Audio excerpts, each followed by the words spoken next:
In 332 before the Common Era, Alexander the Great stood on the Lebanese coast, staring at an island fortress he could not reach. The city of Tyre sat half a kilometer offshore, surrounded by water on every side, its walls rising 30 meters above the Mediterranean. No army in history had ever breached it from the sea. Alexander had no navy large enough to take it by force, so he looked at the ruins of the old mainland city behind him, the one Nebuchadnezzar had destroyed 2 centuries earlier, and he gave an order that had no military precedent. Throw the ruins into the sea.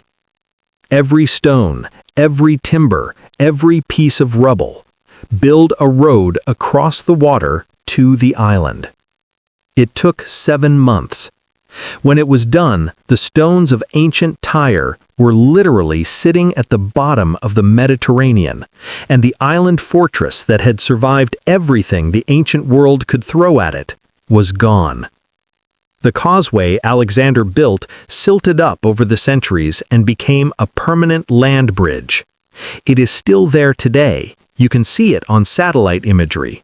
And the rocky peninsula where the island once stood is now a place where local fishermen spread their nets to dry in the sun.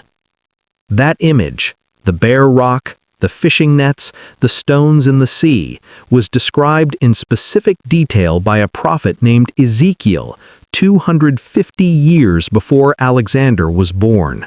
That is one of 10 stories. 10 ancient prophecies recorded in writing, carved in stone, or encoded in oral traditions that were maintained for centuries. Some named specific people before those people existed. One contained a mathematical formula that, when calculated with historically verified dates, produces a result accurate to within days. One described 9 sequential events that have arrived in the exact order listed across 5 centuries, and one may have determined the outcome of a naval battle that decided whether Western civilization would exist at all. These are not urban legends or internet folklore. These are documented traditions backed by archaeological evidence, peer-reviewed dating methods, and manuscripts you can visit in museums today. And in every case, the same uncomfortable question remains. How did they know? The prophecy of Ezekiel against Tyre is where we begin, because it is the one you can physically verify. Ezekiel was a Jewish priest living in Babylonian captivity around 590 before the Common Era. He wrote that Tyre, the wealthiest trading port in the ancient Mediterranean, would be destroyed. That alone was not unusual. Prophets predicted the destruction of powerful cities constantly. What was unusual was the mechanism he described. He did not say the city would simply fall. He described a sequence. First, a king from the north would come against it. Then many nations would follow. Then the stones and timber would be thrown into the water. Then the site would become bare rock. Then fishermen would spread their nets there. Then it would never be rebuilt. Each clause reads like a separate instruction performed by a different actor in a different century. The first stage was fulfilled when Nebuchadnezzar besieged the mainland city for 13 years and breached its walls in 573 before the Common Era. But the island fortress survived. Nebuchadnezzar had no navy. He could not reach it. The stones did not go into the sea. A standard prophecy would have ended there, failed, forgotten. 241 years passed. Then Alexander arrived and did the one thing no military commander in history had ever attempted. He scraped the ruins of the old mainland city down to bare rock and cast every stone into the water to build a causeway to the island. The historian Diodorus documented the construction. The archaeologist H.J. Katzenstein, whose doctoral work at Hebrew University produced the definitive study of Tyre's history, confirmed that the mainland was so thoroughly dismantled that its precise original location remains a point of scholarly controversy. The rubble was removed so completely that nothing remained. The causeway is physically present today at the modern Lebanese city of Sur. Satellite imagery confirms the tombeau, the permanent land bridge that formed from Alexander's construction. And the site of the original island fortress is a rocky peninsula where fishing nets are spread. The mainstream explanation is that Ezekiel was making a political extrapolation using symbolic language for total destruction. That explanation is reasonable. It is also the kind of explanation that works perfectly until you remember that the sequence he described, two separate conquerors, 250 years apart, the stones going into the water in the second stage rather than the first, happened in exactly that order, not approximately, exactly. And the causeway is still there if you want to go look at it. From a prophecy you can verify with satellite imagery, we travel to a scroll you can visit in a museum in Jerusalem, and the most specific personal prophecy in the ancient world. In 1947, a Bedouin shepherd named Mohammed Ed-Zeeb threw a rock into a cave above the Dead Sea and heard pottery shatter. Inside the cave, he found clay jars. Inside one of those jars was a scroll 7.5 meters long, wrapped in linen, remarkably preserved. It turned out to be the oldest complete manuscript of any biblical book ever recovered, the Book of Isaiah. And inside that scroll, written in ink on leather, was a name that had been troubling scholars for centuries.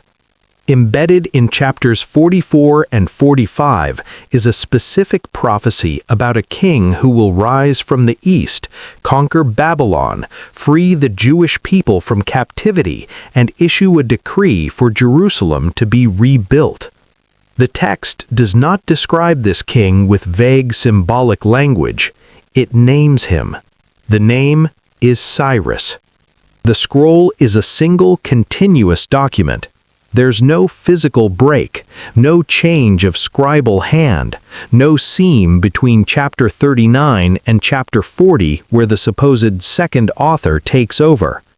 In every actual manuscript that has ever been found, Isaiah reads as one unified text, and the name Cyrus is inside it.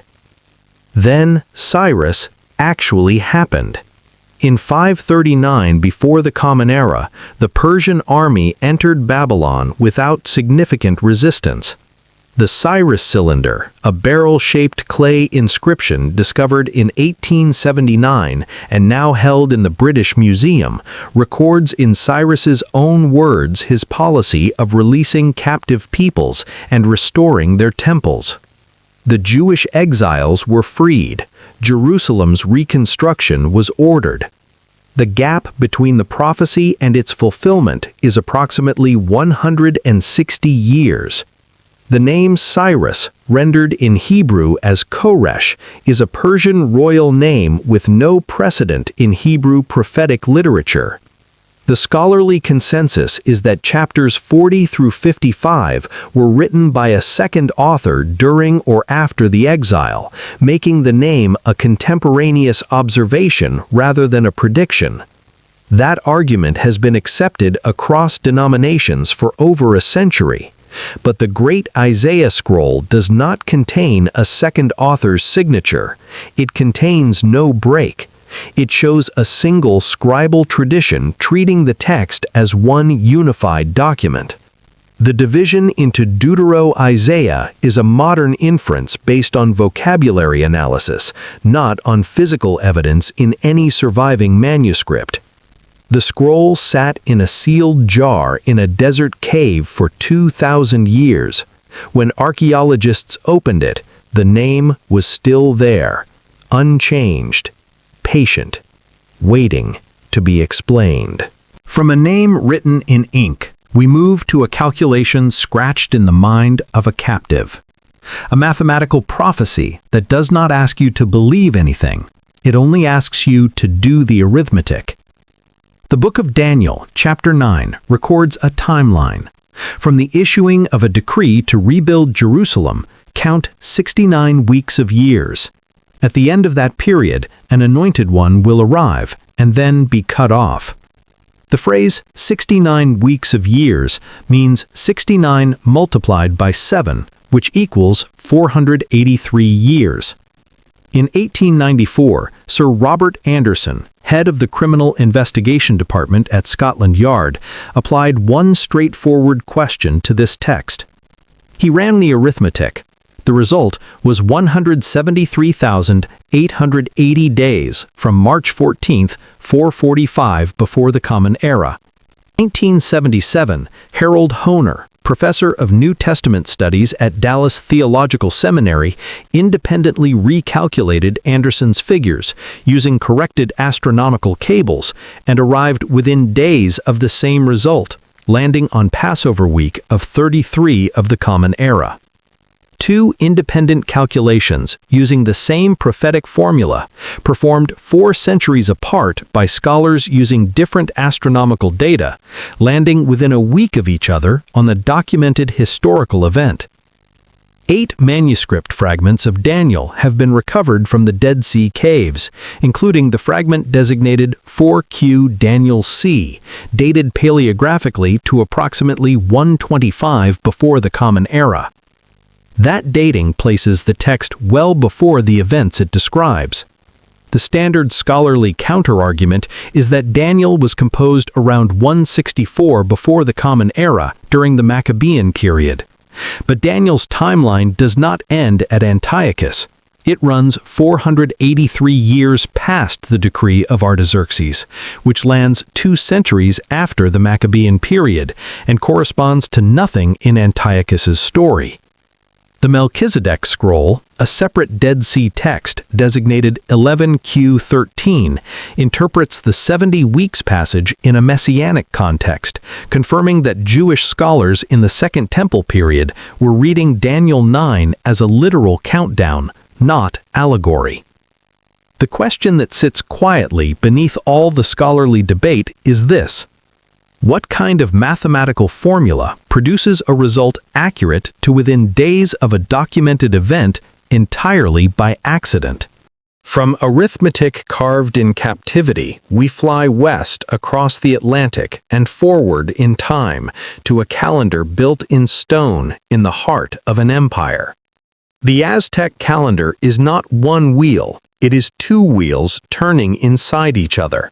A ritual cycle of 260 days interlocked with a solar year of 365, producing a combined cycle of 52 years before they reset. Within that system, certain years carried divine weight. The year 1 reed, Se Akat, in Nahuatl, was the year of Quetzalcoatl, the feathered serpent, a pale deity who had once ruled as king and then sailed east across the sea, promising to return. The priests had been tracking this cycle for centuries. In the year we call 1519, the wheel turned to 1 reed again. Then ships appeared on the eastern horizon. The men who stepped off them were pale and arrived from the east. Hernán Cortés landed in the Gulf of Mexico in April 1519 with 508 soldiers, 16 horses, and 14 cannons. The Aztec Empire at that moment commanded an estimated 300,000 warriors. The Florentine Codex, compiled by the Franciscan friar Bernardino de Sahagun between 1545 and 1590, from the testimonies of indigenous informants who had been adults in 1519, records Moctezuma's reaction in explicitly theological terms. The year matched, the direction matched, the physical description matched. It demonstrates that a predictive cosmological system maintained rigorously over centuries can create the very conditions it predicts.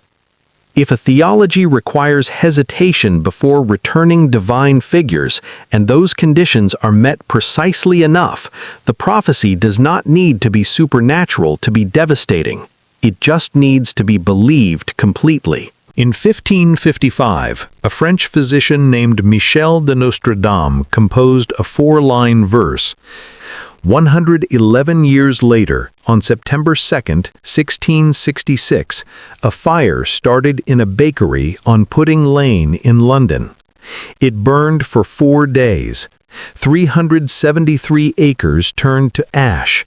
87 churches were destroyed. 13,200 houses collapsed. The old St. Paul's Cathedral burned so intensely that its lead roof melted and ran through the streets. The ancient dame fell from her high place.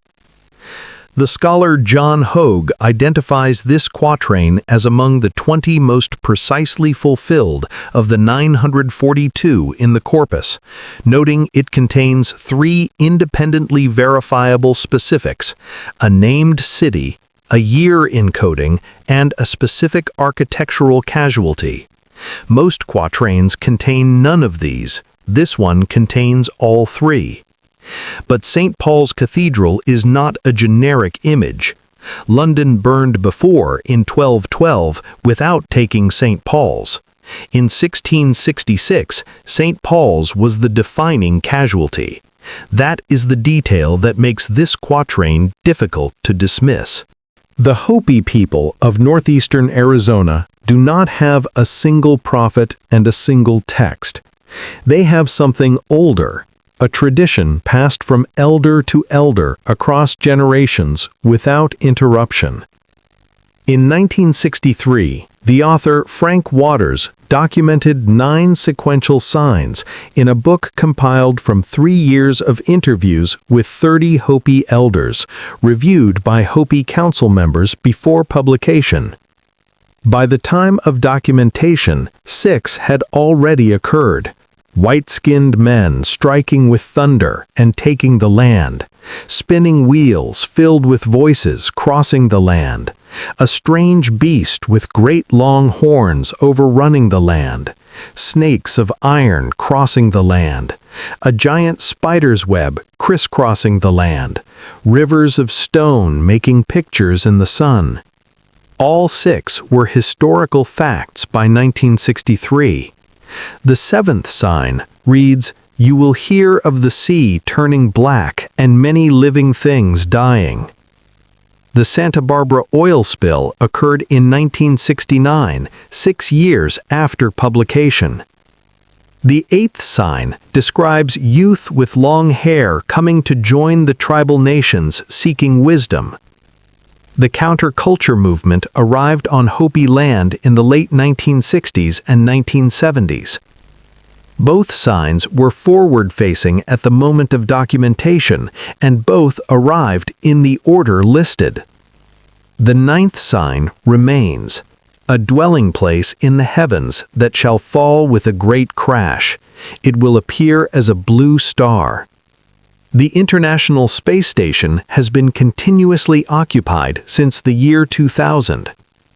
What the Hopi tradition demonstrates is something survivorship bias cannot fully account for: a 9-step sequential system in which each step is distinct, each is internally consistent, and each has arrived in the order listed, not scrambled, not reordered, in sequence, like a clock someone wound up a very long time ago. The Ifa divination system of the Yoruba people is not a book. It is not a scroll. It is a living body of oral knowledge so large that it takes a trained practitioner 7 to 10 years of memorization to hold its framework. The system contains 256 chapters, called Odu, each containing multiple verses. The full corpus exceeds 1,000 narrative units. In 2008, UNESCO inscribed the Ifa system on its representative list of the intangible cultural heritage of humanity. Inside that corpus are verses describing a catastrophe, a time when the Yoruba people will be taken from their land across great water. They will suffer bondage in strange places, and the survival mechanism is explicitly named: maintain the Ifa, carry the Odu, keep the knowledge alive in memory, because memory cannot be confiscated. The transatlantic slave trade removed an estimated 12.5 million people from West Africa. Yoruba-speaking people constituted one of the largest ethnic groups taken. They arrived in chains, with nothing, and yet the tradition arrived with them. It survived the Middle Passage. It survived plantation slavery. It survived colonial suppression. Today, it lives as candomblé in Brazil with an estimated 2 million practitioners. It lives as lucumi in Cuba and across the Caribbean. The knowledge survived because it was designed to survive inside people, not objects, not scrolls that could be burned. The tradition crossed the ocean. It is alive today. In the year 480 before the Common Era, the Persian Empire invaded Greece with one of the largest armies the ancient world had ever assembled. Athens was going to be evacuated. The Acropolis was going to fall. The Athenians sent a delegation to the oracle at Delphi, the most authoritative prophetic institution in the ancient world, and the Pythia gave them a response that Herodotus records in his Histories. Only a wooden wall will save you. Divine Salamis, you will bring death to women's sons.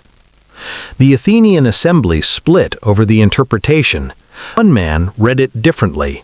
His name was Themistocles.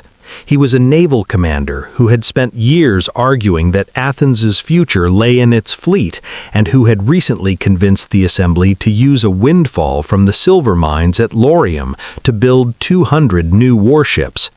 He stood up and argued that the wooden wall was the fleet, that Salamis predicted Persian deaths, not Greek ones. The assembly was persuaded.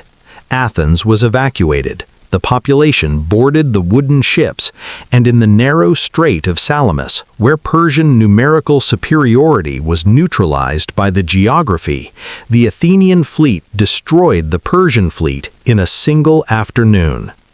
The historian Barry Strauss calculates that the Persian fleet numbered approximately 600 warships against Athens's 180.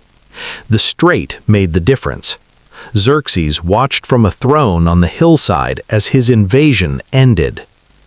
In 2001, the scholars Jel DeBoer and John Hale published findings in the journal Geology, identifying ethylene gas seeping through geological fault lines beneath the Temple of Apollo at Delphi. Ethylene is a mild hallucinogen that produces altered states and a sensation of divine communication. The Pythia was not faking, but the outcome was real. Without the oracle's ambiguous endorsement, the Democratic Assembly might have chosen the Palisade, and if they had, there would have been no Salamis, no Socrates, no Aristotle, no Plato. The entire inheritance of Western philosophical tradition survived because a city assembly in a moment of absolute terror correctly parsed one sentence about wood. 10 Prophecies. Ezekiel writing 2-stage destruction instructions for a city that would take 250 years and 2 separate conquerors to complete. Isaiah encoding a Persian king's name 160 years before he was born. Daniel running arithmetic that lands within days of a documented event. An Aztec calendar turning to a predetermined year when a god was supposed to return, and ships appearing on the exact horizon the theology predicted. A French physician encoding a city, a year, and a landmark in 4 lines, and then waiting 111 years for a fire to prove him right. The Hopi watching 9 signs arrive in exact sequence across 5 centuries. The Aepha corpus encoding the survival mechanism for a dispersal that had not yet occurred. An oracle producing an ambiguous sentence whose interpretation decided whether Western civilization would exist. The mainstream answer to all of this is consistent and worth taking seriously. These are not bad arguments. They dissolve at least half of what is popularly claimed as prophecy. But the other half does not dissolve quite as cleanly. The causeway at Tyre is physically present. The Great Isaiah Scroll shows no seam. Anderson's arithmetic still produces the number it produces. The Ifa tradition is genuinely alive in countries where Yoruba people were taken in chains. And the Strait of Salamis still exists, exactly as narrow as it was when the wooden ships went through it. Some of these facts resist the comfortable explanation the way a stone resists a hand. The causeway is still there. The scroll is still in the museum. The ninth sign has not yet arrived. Or perhaps it already has. We are still counting. We are still watching.